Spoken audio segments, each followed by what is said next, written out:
Muchas gracias por venir, por el interés en este Learning Lab. Mi nombre es Alonso Brenes. Yo soy investigador de la Red de Estudios Sociales para la Prevención de Desastres en Latinoamérica y el Caribe, la Red. Y el motivo de este Learning Lab es contarles lo que ha sido la experiencia de una idea que surgió en la plataforma regional en Jamaica, que se hizo virtual, recordarán, por la pandemia. En ese momento se presentó en uno de los Learning Labs de aquel evento los elementos de esta metodología, que es un marco, es una propuesta para un marco de análisis sobre la causalidad de los desastres, que se llama FORIN, Análisis Forense de Desastres. Es una metodología que se desarrolló, aquí tenemos a uno de los autores, y por ahí anda otra de los autores, Alan Lavelle, Iracema Alcántara, Tony Oliver Smith e Ian Burton. Ellos fueron los autores de este método, que es una propuesta de investigación que se basa en cuatro propuestas de enfoques que se mezclan, se combinan para comprender mejor los procesos que explican por qué un desastre ocurre en los lugares en donde ocurre, afecta a ciertas poblaciones en particular, con ciertas intensidades, con ciertas magnitudes, y lo que busca es erosionar esta idea tan instalada de que el desastre es algo natural en primer lugar, que es algo azaroso, que es algo ante lo cual no se puede hacer mucho más que prepararse y reconstruir lo mejor que se pueda mientras viene el próximo impacto. Todos esos argumentos que están tan instalados en la cultura nuestra buscan ser expuestos y debatidos a través de esta metodología. Esa metodología se desarrolló entre 2014 y 2015. Es una iniciativa que amalgama los esfuerzos de investigación que la red ha realizado desde los inicios de los 90s y que tanto en términos conceptuales y metodológicos formó un corpus de investigación, tanto teórica como aplicada. El método reúne estos elementos y los condensa en un método que está libre para el uso de académicos, profesionales, sector privado, sector público, cualquiera que tenga interés en trabajar un enfoque distinto y explicar desde un ángulo diferente por qué ocurre un desastre, cualquier tipo de desastre, puede tener alguna guía en este método. En el Learning Lab que se hizo en Jamaica, en la plataforma regional, se presentaron los fundamentos de esta metodología. Esta metodología se desarrolló con el auspicio del Consejo Mundial de las Ciencias. Es una metodología que se ha aplicado en varios países de Latinoamérica y el Caribe. Uruguay, uno de ellos, en 2017 tal vez, creo, ¿verdad? Se ha aplicado en Perú, se ha aplicado en Ecuador, se ha aplicado en Costa Rica, en Honduras, en Guatemala. Y la idea de la metodología, más allá de los criterios técnicos, conceptuales y metodológicos, es que pueda generar una comunidad de práctica en torno a un enfoque distinto de entender el riesgo de desastre y el impacto de los desastres en las sociedades. Entonces, en aquel laboratorio ese fue el objetivo, presentar el método e invitar a los participantes en el Learning Lab a que usaran la metodología, la probaran, la criticaran, la desarmaran, la volvieran a empaquetar, en fin. De ese ejercicio tuvimos la petición del gobierno de Jamaica de querer conocer en profundidad el método, y entonces con el apoyo de UNDRR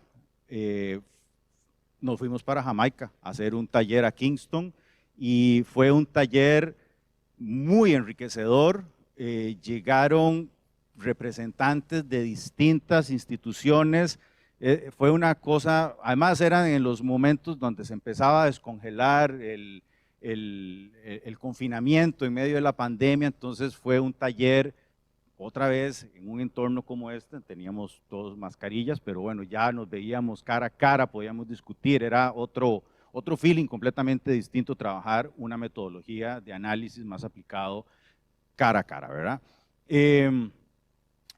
Y a través del proceso de capacitación, este taller donde se presentaron los elementos principales, se hizo un destilado de dos casos, dos estudios de caso potencialmente de interés para la OPDEN y para un vecindario de instituciones que se sumaron. Estaba el sector agua, está el sector agricultura, sector de transportes.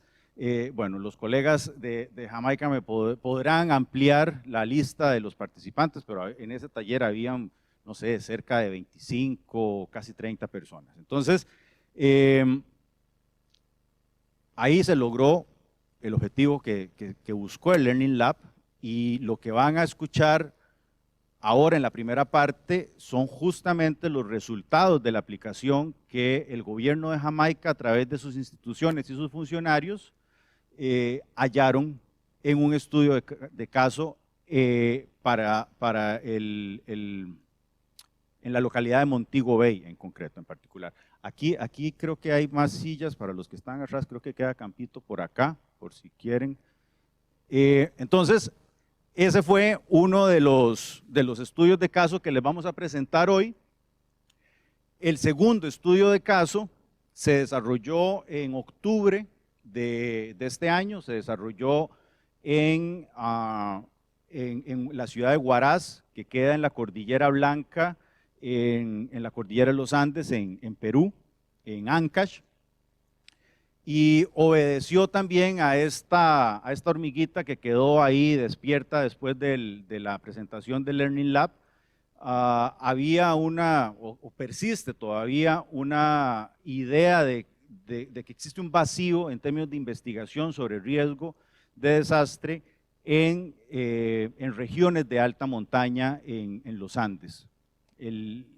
Existe, y eso lo constatamos, y eso es de lo que les vamos también a hablar en la segunda parte, existe una gran cantidad de información técnica, científica que se ha generado en el Perú y en términos generales a lo largo de toda la cordillera respecto a las transformaciones que están sufriendo estos ecosistemas y todos estos territorios que se encuentran por encima de los 3.000 metros sobre el nivel del mar, que tienen impactos muy concretos en materia de riesgo de desastre y que la tendrán para el futuro, pero que además cruzan estas posibles afectaciones una serie de elementos dentro de la agenda de desarrollo para millones de personas que dependen del recurso hídrico que baja de la cordillera.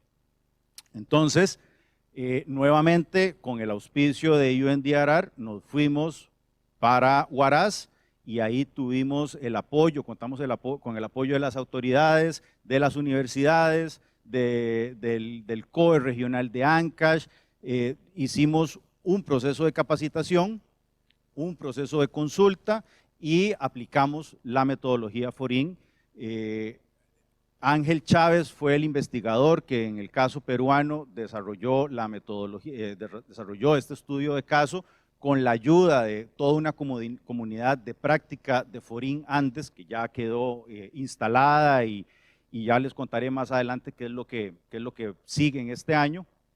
Pero bueno, Ángel no nos pudo acompañar, entonces yo me voy a poner las medallas de Ángel el día de hoy y voy a contarles cuáles fueron los hallazgos y qué es lo que sigue dentro del tema de FORIN Andes, que es una de un estudio muy concreto se está felizmente expandiendo en una comunidad de práctica donde queremos eventualmente incorporar a todos los 7 países que comparten la cordillera. Entonces, sin más preámbulo, vamos a dar el paso a los colegas de Jamaica que nos van a presentar su estudio de caso.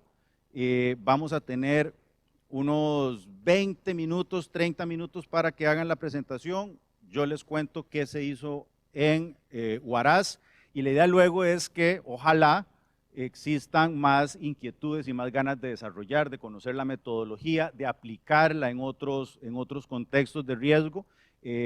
Si no es ahora dentro de la discusión y de la aclaración de dudas, puede ser en el resto del evento, van a tener nuestros contactos y bueno, estos es los comerciales de la sesión. Tenemos uno de los autores acá, entonces aprovechen que Alan está aquí entre nosotros para que le hagan cualquier consulta, sino ahora en los pasillos.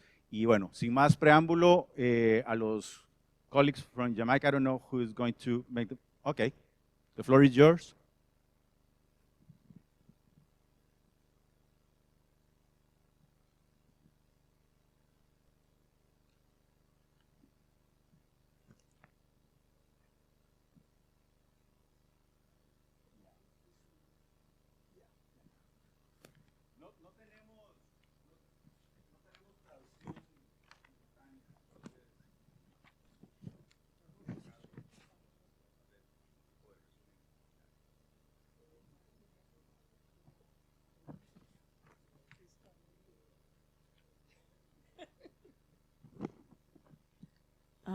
Good afternoon.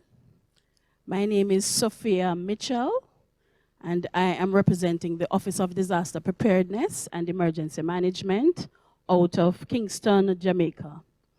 On behalf of the government of Jamaica, I would like to thank the UNDRR for inviting us to present here today. Our presentation will be looking at a comparative analysis of 2 flood events in Montego Bay, and that is our second city. We regard it as our second city. The major city is Kingston, as most people would relate to, and then there's a second city which is called Montego Bay. So Montego Bay is the capital of the parish of St. James. It's located on the northwestern coast of Jamaica, and it is considered to be the second economic hub for Jamaica, the first one being Kingston. In terms of the population for the entire parish is 184,662 persons, of which 60% reside in the Montego Bay area, which, as you can see, the project boundary, it is shaded in red. Now, it has quite a number of drainage features.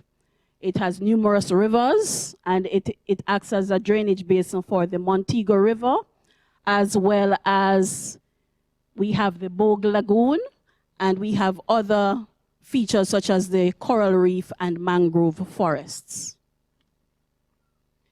Now, in COVID-19, Montego Bay had the first resilient corridor, meaning we decided that, yes, we had to continue on in terms of our operations, regardless of the pandemic which was being experienced, and we set up a resilient corridor to ensure that the tourism product could continue.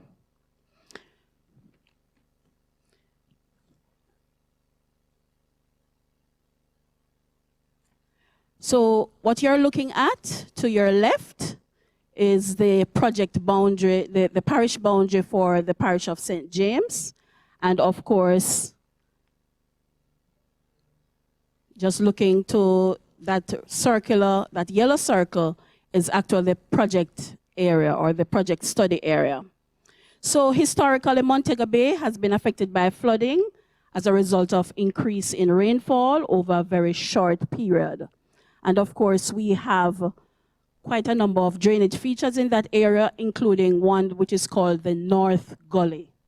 So there are several underlying risk drivers within the parish or within the study area: land use patterns, environment degradation, improper solid waste disposal, weak governance and enforcement, and also there's a fragile livelihood system.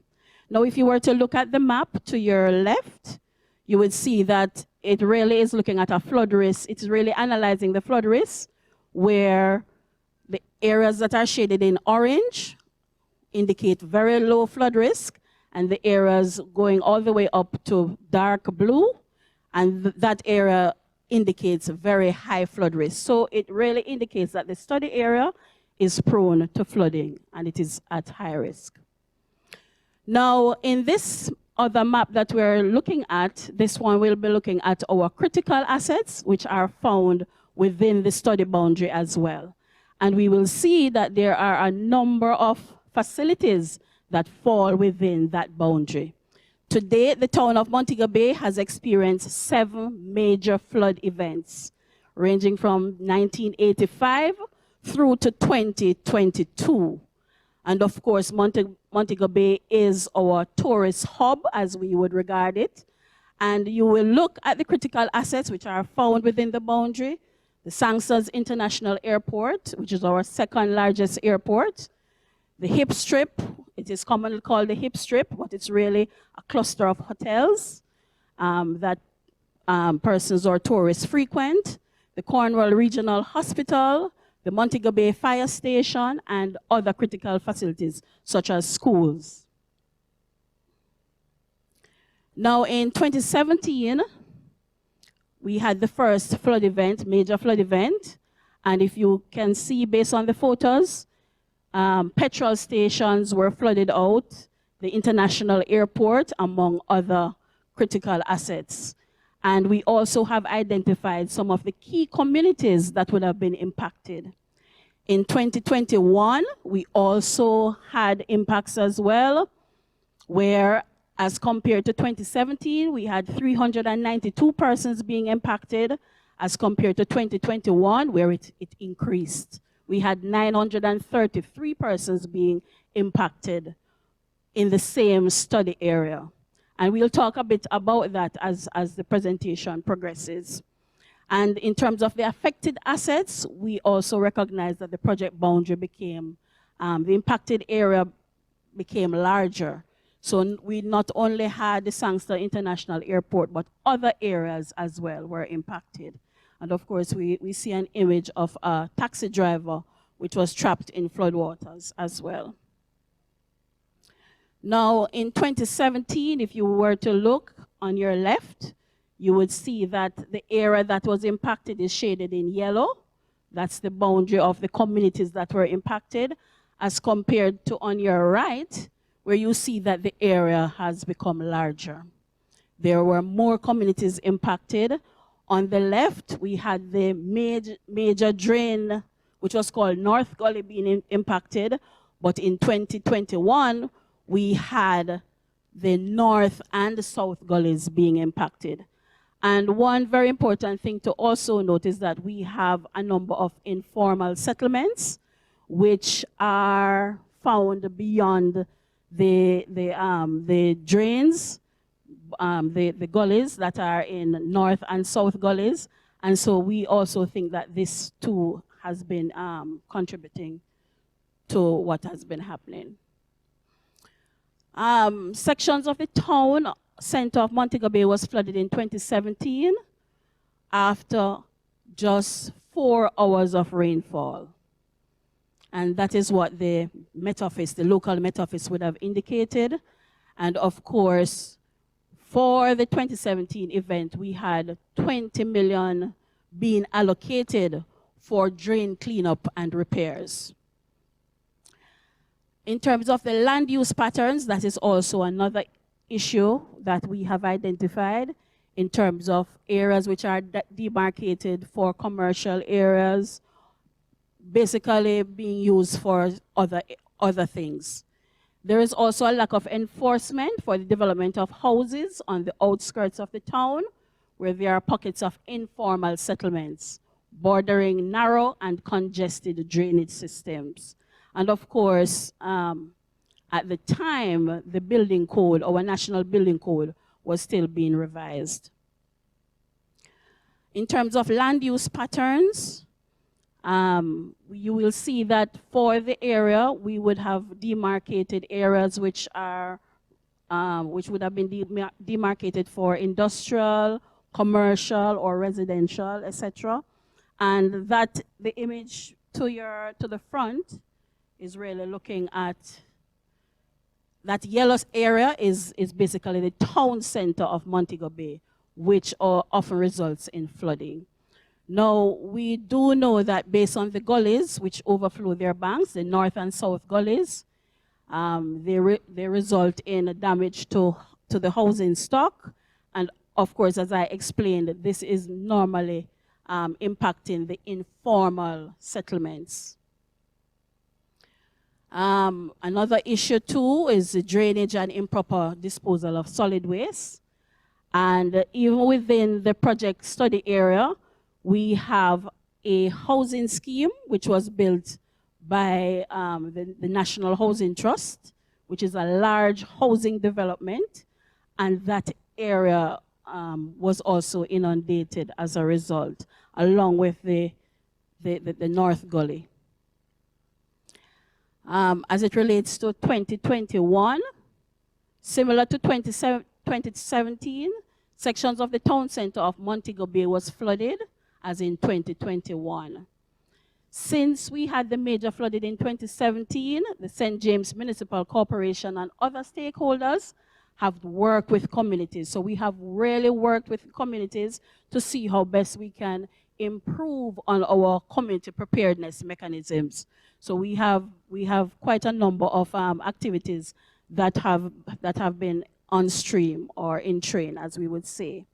The National Building Code was updated,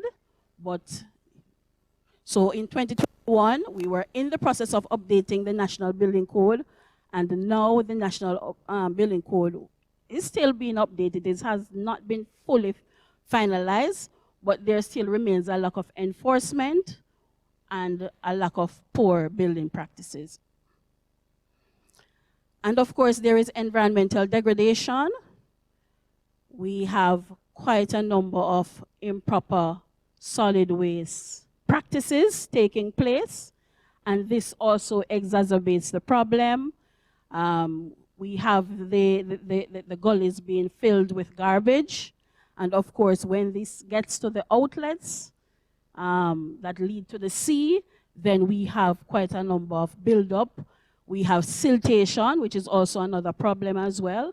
This backs up the outlet as well, and so we will also have some amount of flooding as a result. As it says there, the removal of ecosystems for development worsens erosion levels within Montego Bay, which also influences the flooding. So we have quite a bit of things that are happening, along with our poor cultural practices. And this is just expounding what was said before. And we also have a quote here from the Parish Disaster Coordinator. I just wanted to point that out. Montego Bay is prone to flooding, primarily because of plastic waste in our drains. So the elimination of plastic itself, or reducing the quantities going in the drains, will significantly transform the impact of these flood occurrences in the city. And this is coming from the Parish Disaster Coordinator for St. James. So, of course, as I said, the drainage networks for the city is really a problem. It is blocked by solid waste. And so in instances of flooding, then, you know, we have a situation on our hands. And this is while drain cleaning is scheduled. Another issue that we have is governance. So we have a lack of enforcement of our building codes. And of course, I spoke about persons who are living on as we said, they are living in informal settlements. They are living on the banks of the north and south gullies. And it is a problem within our country, coupled with the the urbanization which is taking place because it's a tourism mecca, and therefore persons are gravitating to this economic center in order to eke out a living, and therefore when it comes to housing, whatever it is that they can produce, they provide their own housing if it is that the government cannot provide a solution.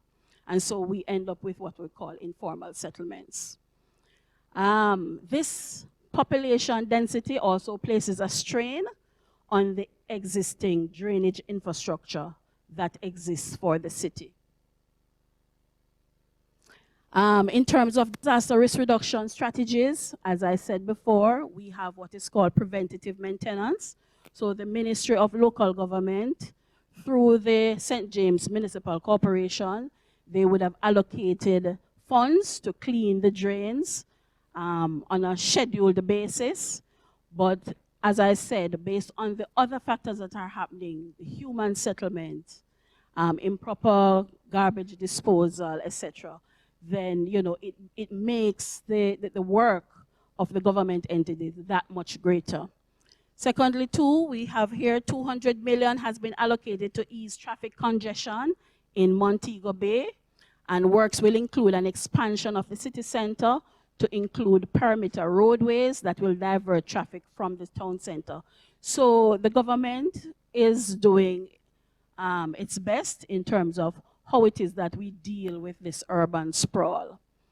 The St. James Municipal Corporation and the National Environment and Planning Agency, they have also been increasing their enforcement measures in terms of stop orders, in terms of ensuring that persons monitor where persons are actually building.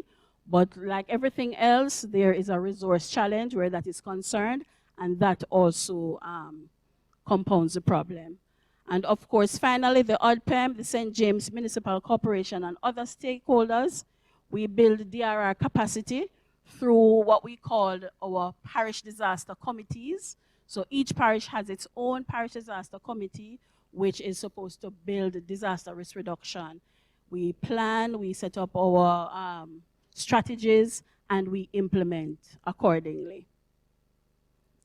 And finally, in terms of our DRM considerations to address the flooding problem in Montego Bay, these are being put forward as considerations: the establishment of no-build zones for high-risk flood areas in the city of Montego Bay, so that persons, greater enforcement is needed to ensure that persons do not build on vulnerable lands or settle on vulnerable lands.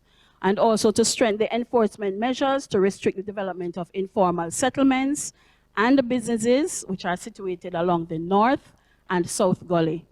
And increase enforcement in terms of our anti-litter laws. So we do have our anti-litter laws in place, but there needs to be greater enforcement, and also to maintain regular cleaning or scheduled maintenance of the drains within the city. And finally, developing or supporting policies to increase the enforcement of land use policies through our development orders, etc. And also to build what we call community-based disaster risk management systems, to strengthen that as best as possible so that we can have buy-in at the community level, at the local level, along with what the municipal corporation and other entities are doing. And that's my presentation. Thank you for your attention.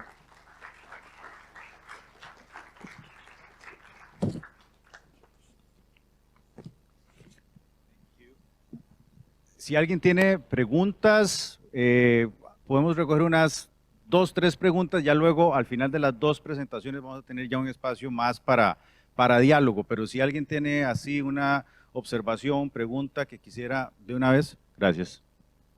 Si nos decís nombre y de dónde. Lorenzo Marchetti from Italy, working for Everbridge. I had a question. In your plan, I didn't see it mentioned, but do you have anything in place for critical communications when it comes to floodings or other natural disasters? Yes, it was not, thank you for your question. Yes, it was not covered in the presentation, but yes, we do have We do have a project which is being funded by the Chinese government, which is looking at strengthening the telecommunications infrastructure in country. And we are planning on doing that. The rollout is between 2024 and 2025, but the project started about 6 years ago. This will allow the emergency actors or the first responders to be able to communicate effectively in an emergency. So the hospital, the fire brigade, the police, ODPEM, the municipal corporations, we will all be on one platform for emergency communication. So yes, we are making steps in that regard. Thank you.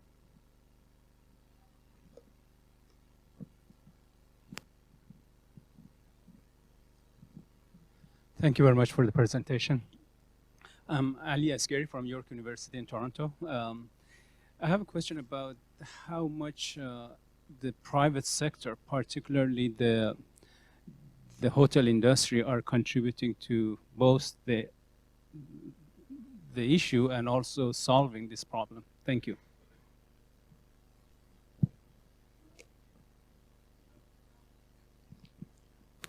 I should say, thank you for your question. Disaster risk reduction has evolved over the years. Initially, it was really just primarily government-led, but now we are posturing ourselves in what we call public-private partnership. So for the hotels within the study area, we have been working with them some of them have environmental scientists. They have persons who are responsible for their immediate environment in terms of the hotels, and so we work very closely with them. We also, not only with the private sector, but we also work with NGOs. There is a Montego Bay Marine Park, which is situated within the project area, and we, as a government, we collaborate with these NGOs because the government has given them governance over what we call protected areas for the wetlands, etc. We also have the Parish Disaster Committee that I spoke about. And so the Parish Disaster Committee is considered as a hub for streamlining all actors, because disaster management now we are in the business of comprehensive disaster management, where all actors need to come to the table. And even when you look at the situation, you will realize that we definitely do need partnership with the private sector so that it can all come together. Multi-stakeholder in approach. Thank you. Yeah. Thank you also for the presentation. Very interesting. Many times the national disaster offices understand the situation from the perspective of the potential for disasters. So you see what you observe in the community, and you could extrapolate there's going to be an emergency or a disaster situation if this is not dealt with. Success requires your coordination with a number of agencies, and you just mentioned that. But the agency that is probably responsible for ensuring that the gullies are clean just see work being done, but they don't see from a disaster risk reduction perspective. What is the experience you all have in trying to get them on board? Thank you. Okay, well, the disaster management framework is quite unique in Jamaica. It consists of committees at a national level and committees at the parish level. It basically is a mirror representation of what happens at the national level. It should happen at the parish level. Not in all instances, I must admit. However, in the case where we're speaking about the gullies in Montego Bay, they would be under the ambit of the St. James Municipal Corporation and the National Works Agency. And the National Works Agency primarily functions at the national level. They do have parish offices. It is a challenge sometimes in terms of how we break or how we bridge that gap, in terms of how we communicate risk. But they have a technical arm, which is based at the national level. It's not really based at the parish level. that the ODPEM, the ODPM, we have a very good working relationship with the NAA.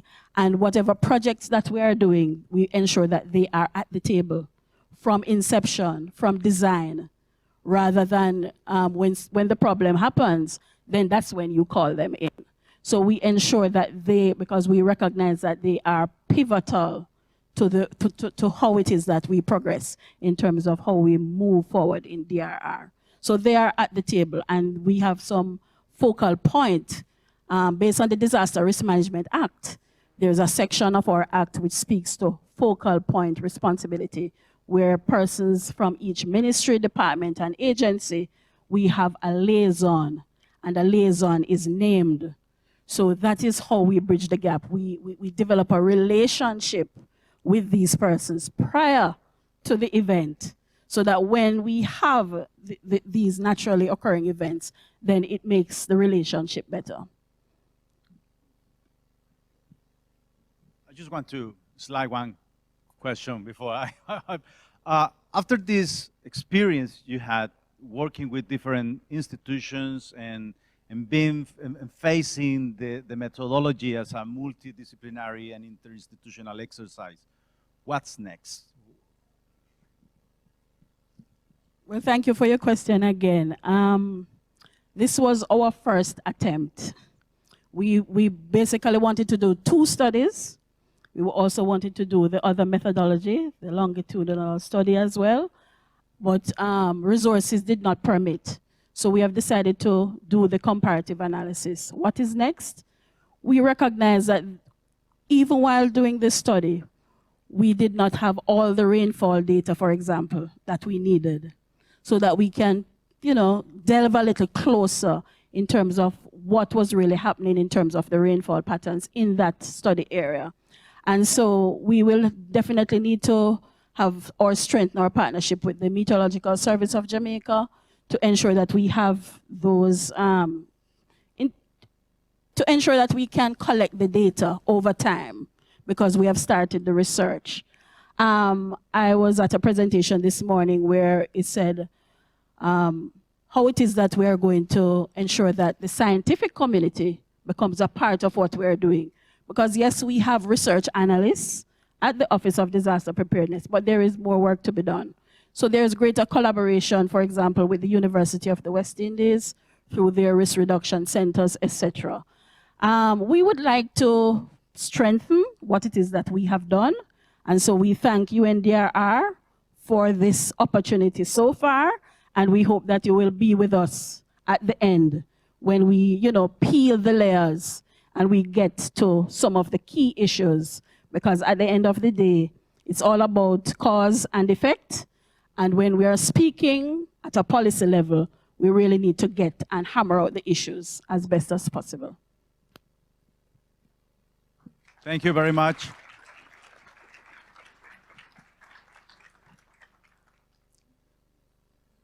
Bueno, vamos a tener otra ronda de discusión hacia el final.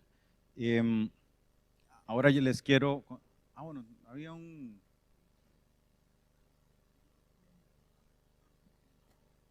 I think you took the remote with you.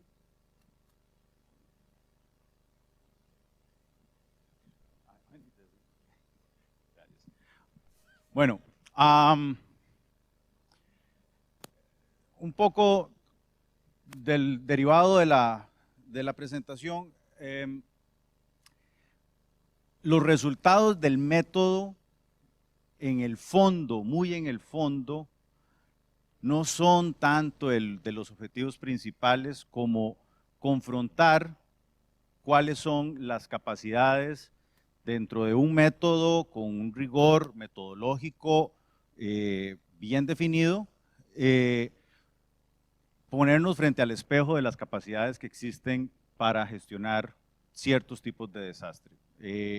Hay vacíos en los resultados, hay tareas pendientes en los resultados, pero muchas veces el proceso se vuelve inclusive más importante y más enriquecedor que los mismos resultados que ya están, porque muchas veces son verdades que ya se conocen pero que nunca se han discutido de forma colectiva con todos los actores que deberían estar sentados alrededor de la mesa, o no, lo que nos damos cuenta en otros casos, como en este en particular, va a ser una falta de integración de una serie de conocimientos que se han ido generando de forma encapsulada y que no se comunican, no se potencian la información que han generado las universidades, las instituciones públicas, el sector privado, las comunidades que viven en estos territorios. Entonces, creo que esto es válido tanto para el caso de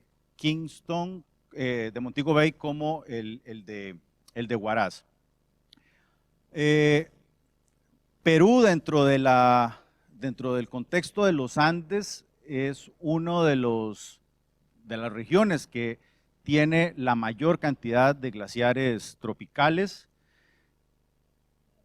y lo que la evidencia arroja es un nivel de alteración muy significativa en los últimos 30 años, y son procesos de cambio que, de acuerdo a lo que se ha revisado con los últimos datos, parece estarse acelerando conforme pasa el tiempo.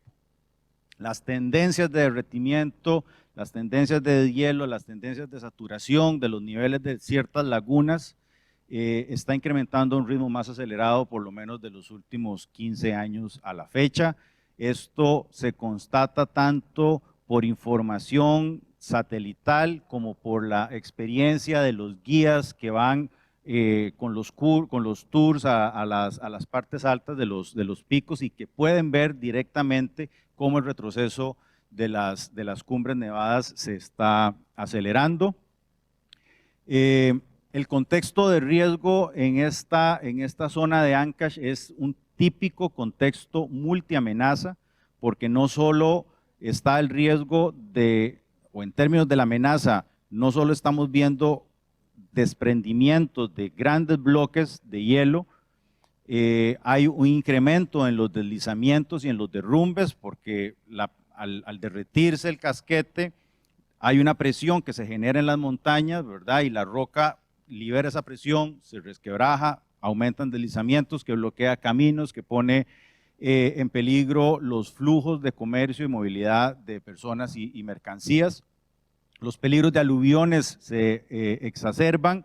Hay regiones de la cordillera que además son volcanes, que tienen cumbres, y en este contexto de sismicidad, vulcanismo y derretimiento glaciar, el nivel o el potencial para tener aluviones de importante intensidad, como ya han ocurrido en el pasado, se está incrementando.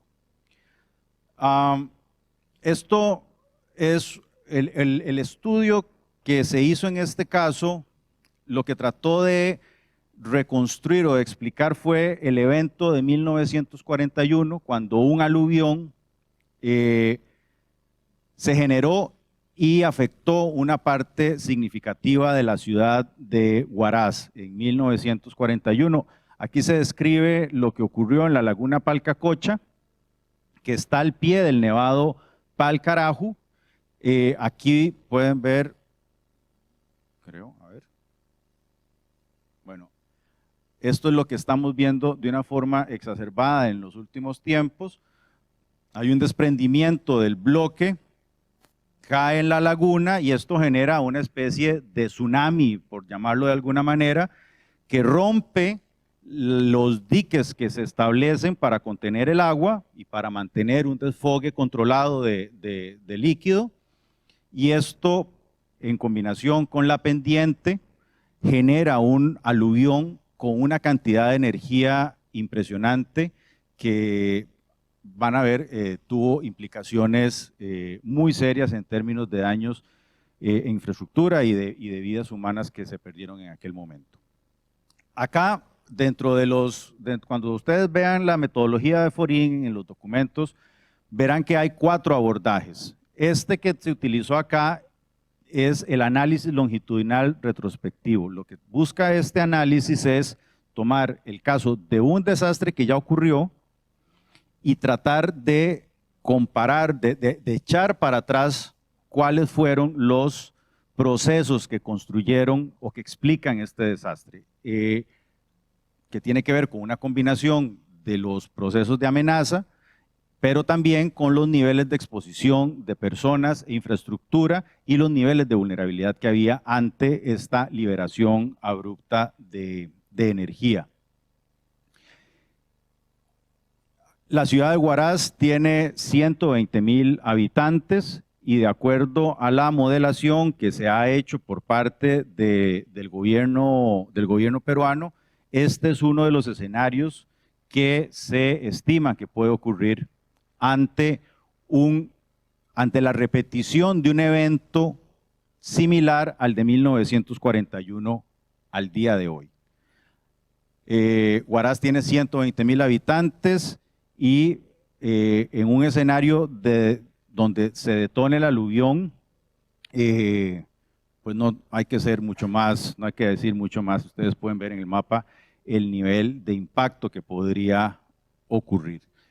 Lo que tenemos es una concentración no solo de la laguna Palcarajo, sino otras, de la laguna Palcacocha, sino otras lagunas y otros cauces que están en las inmediaciones, en las estribaciones de la cordillera, y todos desembocan eventualmente en la ciudad de Huaraz.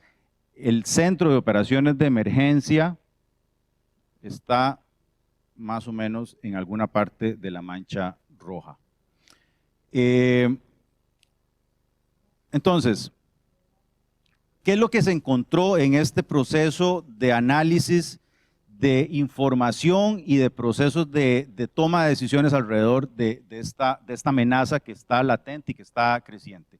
En primer lugar, que hay una gran cantidad de información técnico-científica que se ha generado desde hace por lo menos 50 años en el Perú. O sea, la formación de profesionales en glaciología, la inversión que ha hecho las universidades, el gobierno, en conocer las dimensiones de la amenaza, ha sido impresionante.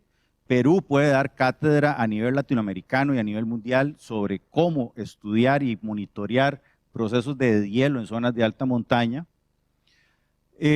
Sin embargo, en el taller, cuando juntamos a investigadores de las universidades con encargados sectoriales de distintas instituciones de gobierno, con los encargados también de procesos de respuesta y de gestión de riesgo y de protección civil, todo el sistema de gestión de riesgo que existe en el Perú, invariablemente la queja era la misma. Por parte de los científicos dicen, bueno, hemos venido generando información, hemos generado zonificaciones, mapas de riesgo, mapas de amenaza, pero hay un cortocircuito que permanece entre la generación de la información técnico-científica con instrumentos de gestión del territorio. Y el desafío que podemos ver en estos momentos es cómo volver o romper o unir esos cables que están sueltos entre una cantidad de generación. A diferencia de otros desastres donde la gente puede decir, no sabíamos, no teníamos idea de que la amenaza, cómo es posible que de un pronto a otro rompió. Aquí está claramente para muchos sectores de la cordillera lo que puede ocurrir. Aquí no se vale decir, no sabíamos.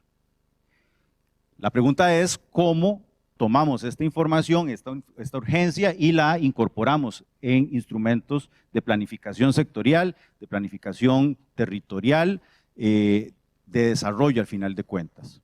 Cómo además se planifica, se puede empezar a planificar hacia futuro cuáles pueden ser, además de los impactos en materia de desastres, los impactos que van a tener estas comunidades en materia de desarrollo. En términos turísticos, la ciudad de Huaraz depende casi exclusivamente de la actividad turística, es uno de los principales centros donde gente de todo el mundo viene a escalar, y además en las zonas de alta montaña hay docenas de comunidades que dependen, sus medios de vida dependen de la producción agropecuaria, que complementa un poco lo que logran generar a través de la actividad turística. Pero muchas personas dependen de lo que siembran para su subsistencia en estas zonas.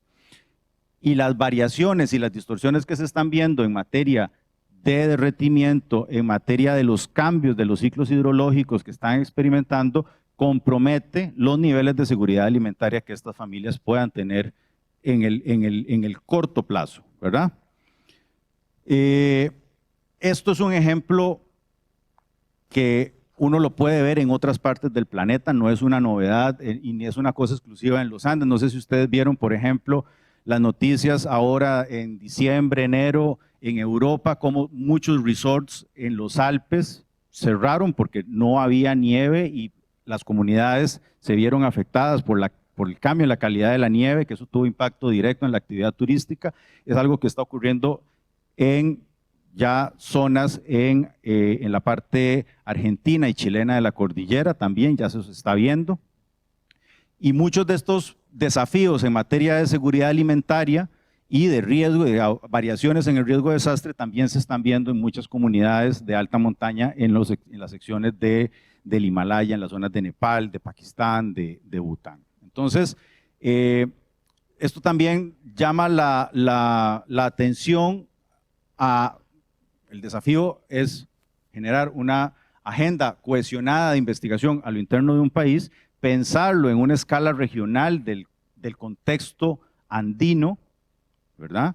Pero además apoyarse, y ya que estamos hablando de ciencia y tecnología, apoyarnos en la ciencia y la tecnología y el desarrollo que se han hecho en otras partes del planeta que están enfrentando los mismos desafíos y que están haciendo también desde hace tiempo una serie de actividades, programas, proyectos para atender de una u otra manera estos procesos. La mira de la iniciativa de FORIN en los Andes es justamente crear una comunidad de práctica que integre y que dinamice el intercambio de información y de conocimiento y de experiencias, además de aplicación de política pública y de modificación de la política pública, de esta ecualización entre las actividades productivas y los niveles de riesgo de desastre de una forma más efectiva, porque además otro de los aspectos que preocupan en esta coyuntura que la región está atravesando son disminuciones significativas en los presupuestos de investigación, en la inversión en innovación tecnológica que los países hacen a lo interno, ¿verdad? Si antes los problemas de financiamiento de las universidades eran serios, después de la pandemia se han agravado justamente por la contracción macroeconómica que están atravesando las economías latinoamericanas, y esto tiene implicaciones directas en la capacidad de generar procesos de gestión de riesgo mucho más efectivos. Esto fue lo que se hizo en octubre. El gobierno regional de Ancash puso a disposición de la iniciativa su centro de operaciones de emergencias. Ahí ellos tienen sistemas de monitoreo. Esta es una cámara que está instalada en la laguna Palcacocha, y aquí hay un sistema de alerta temprana que se está mejorando en estos momentos para incrementar los niveles de respuesta, hacer más eficiente la respuesta ante un eventual desprendimiento de los bloques que se encuentran en esta zona por acá. Acá tuvimos colegas de instituciones públicas y una gran participación de investigadores de la UNASAM, que es la universidad que está en la región de Ancash, donde tienen programas que no tienen nada que envidiar a otros contextos de investigación en términos del análisis de lo que está pasando con sus cumbres. Y a partir de esta consulta se presentaron las preguntas guías que la metodología de análisis forense plantea para comprender qué es lo que se tiene que desatorar en términos de intervenciones en el territorio de políticas públicas. La evidencia científica es muy contundente. Uno en realidad ya no sabe de qué manera volver a presentar los datos para que sea más convincente a ciertas audiencias. Es claro que las emergencias, tanto de magnitudes importantes como más del ámbito del riesgo extensivo, se han intensificado desde que existen registros. Perdón. Esto es un lujo, por ejemplo. Esto no pasa en todos los países. O sea, poder decir que desde 1700 hay registros hasta 2022 y podemos tener estos grandes sets de información, esto no pasa en muchos países. Esto es información que es como polvo de oro y se usa muy poco, ¿verdad? Pero lo que tenemos acá muy claro es que la amenaza se está recrudeciendo, que las emergencias están aumentando y que además no solo es un tema de amenaza, sino que es un tema también de la vulnerabilidad y de la exposición. La exposición de infraestructura, la exposición de comunidades y los niveles de vulnerabilidad de, por un lado, los medios de vida de muchas de las familias que están en estas regiones de potencial afectación, y la vulnerabilidad de los mecanismos de planificación, de diseño de infraestructura que se están generando aquí. Aquí, y como en otros tantos contextos de riesgo que ustedes conocerán, se está haciendo inversión que eventualmente está destinada a que se la lleve el aluvión, a que tenga impactos en la vida de las personas, tanto en términos más directos como en el ámbito económico, productivo, social, ¿verdad? Hay un componente además que salió de una forma muy clara en la discusión en los talleres que tiene que ver con el impacto de los ecosistemas y con la forma en que las comunidades en estos territorios se relacionan con los ecosistemas. Más allá de una fórmula econométrica, hay actitudes culturales, religiosas, de formas distintas de entender, de ver, de interpretar la relación con la montaña, que tienen, que se basan en un desarrollo ancestral que también requiere cambiar un poco los lentes que nosotros usamos para hacer estos análisis y ponernos en los zapatos, en la piel de estas comunidades que ven el desarrollo de una forma completamente distinta a como se ve desde nuestros lugares, desde nuestra forma de entender el mundo y la realidad. Entonces, y es uno de los elementos que salieron también en las mesas de trabajo, en las discusiones,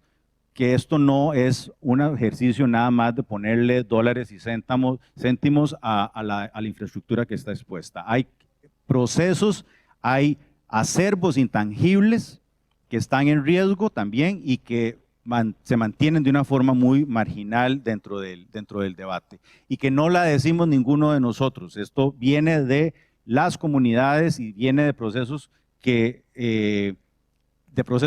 de acercamiento entre los denominados técnicos o expertos cuando llegamos a esos territorios, ¿verdad? Entonces, también ha sido una llamada de atención para nosotros de tener otro tipo de sensibilidad y otro tipo de ángulos de aproximación al problema. Acá se trató de hacer también un análisis comparado de casos con una laguna que está en la misma zona, pero que afecta a otra ciudad, que es la laguna Parón, y que aquí estaría afectando a la ciudad de Caraz. Vean que es básicamente la misma lógica de distribución de los asentamientos. En la desembocadura tiene una explicación, tiene una lógica, claro, porque esta zona de depósitos aluviales es más plana, es más fértil, y entonces las comunidades se han instalado ahí, no ha habido un criterio técnico para regular, pero bueno, las consecuencias que se pueden percibir a futuro y que ya han ocurrido, como en el caso del 41, o como fue el caso del terremoto de Yungay en 1970, también nos llama a reflexión permanente. Aquí les cuento qué es lo que viene para la Agenda 23-24 con esta iniciativa de Forín. Esto es un proceso en construcción. Como les decía, la idea es que a partir de estos ejercicios de reflexión se genere una comunidad de práctica y gracias al apoyo de Ayuda en Acción, vamos a iniciar un proceso de profundización del análisis de riesgo que va a tener ya un capítulo más basado en incidencia, en incidencia comunitaria, en incidencia política con tomadores de decisiones, en reacomodar y reempaquetar los mensajes para distintas audiencias que tienen que estar sentadas en la mesa y que no están o no están de una forma tan activa. Entonces vamos a desarrollar un trabajo más profundo en Huaraz, y añadido va a estar un desarrollo de Forín en Cusco y otro en Puno o Junín. Estamos todavía viendo a ver cuál de los dos, pero son contextos de riesgo similares que enfrentan los mismos desafíos y que para los tres casos y para otros que también están ahí presentes en el país, hay mucha información y hay mucho conocimiento ya desarrollado, ya avanzado, que no se está compartiendo. Entonces lo que queremos es integrar estos saberes, integrar a los actores y colectivamente movernos en un proceso centrado en capacitación, en incidencia, con tomadores de decisión, con las personas de las comunidades para bajar paquetes tecnológicos que se están desarrollando en otras partes del mundo, como estas estupas artificiales que se desarrollan en el Himalaya para concentrar, para administrar mejor el agua. Son tecnologías de muy bajo costo y que le están realmente cambiando la vida a comunidades que dependen de agricultura de subsistencia. Y bueno, esto es la experiencia hasta el momento de la comunidad de Forín Andes. Si hay preguntas, comentarios, si hay alguien de los países andinos que quiera sumarse, comentar, está abierto el micrófono. Y eso por acá.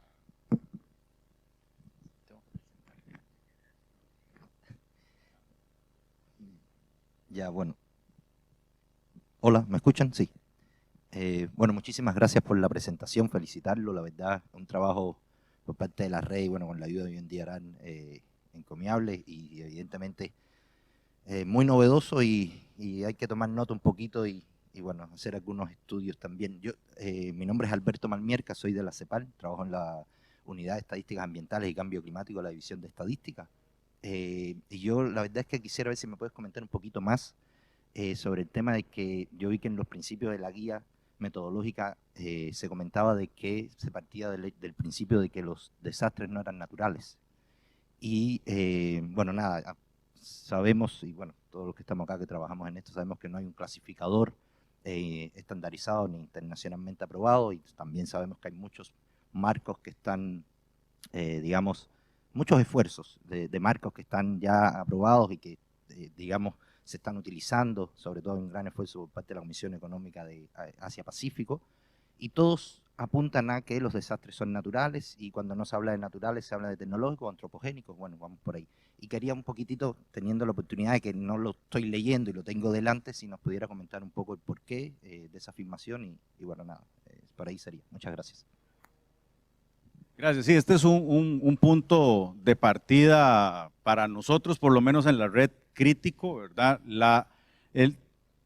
Toda la reflexión que se empezó a hacer antes de los 90, pero que despegó realmente en términos de producción conceptual y metodológica a partir del 92, se despertó por reflexión de este grupo de investigadores al ver que habían siempre elementos que estaban presentes en cualquier contexto de desastre, que estaban vinculados con procesos de pobreza y de exclusión de ciertos grupos que se colocaban en ciertas áreas en donde se conocía que había peligros por deslizamientos, por inundaciones, pero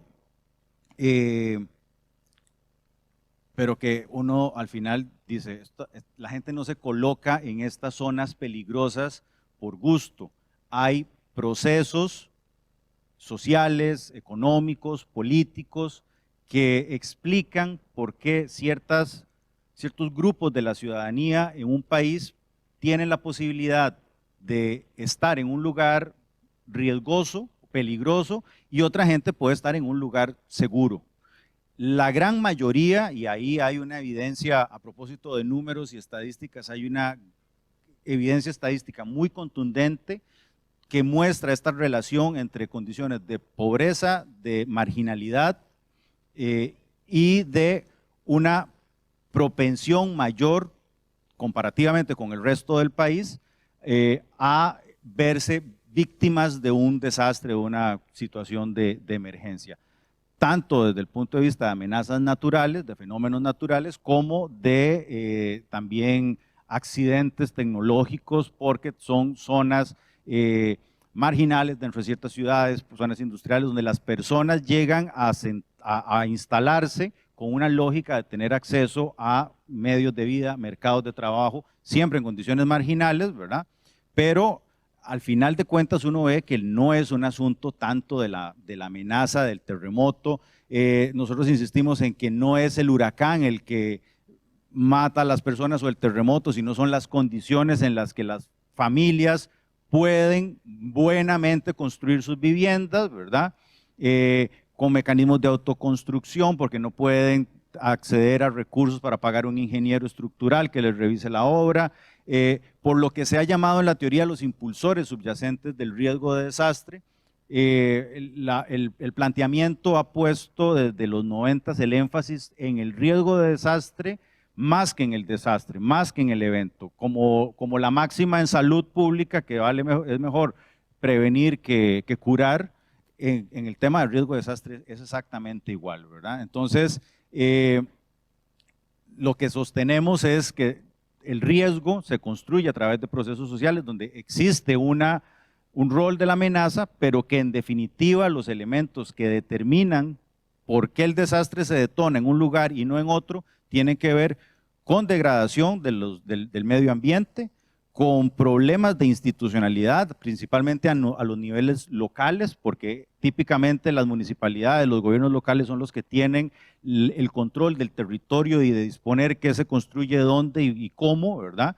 Y hay una crisis de institucionalidad en la región que impide que las municipalidades, cuando quieren, puedan ejercer este control, y en muchos casos hay un problema muy serio de corrupción, donde aunque esté la norma, aunque esté la información, no se cumple porque se le busca.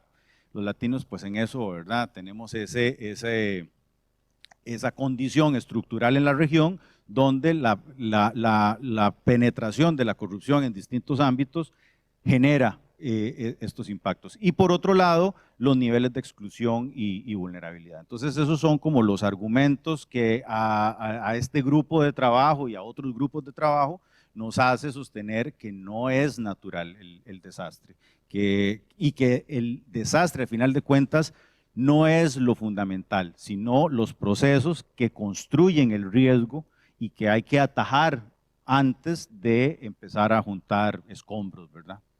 No sé si, ya, por acá.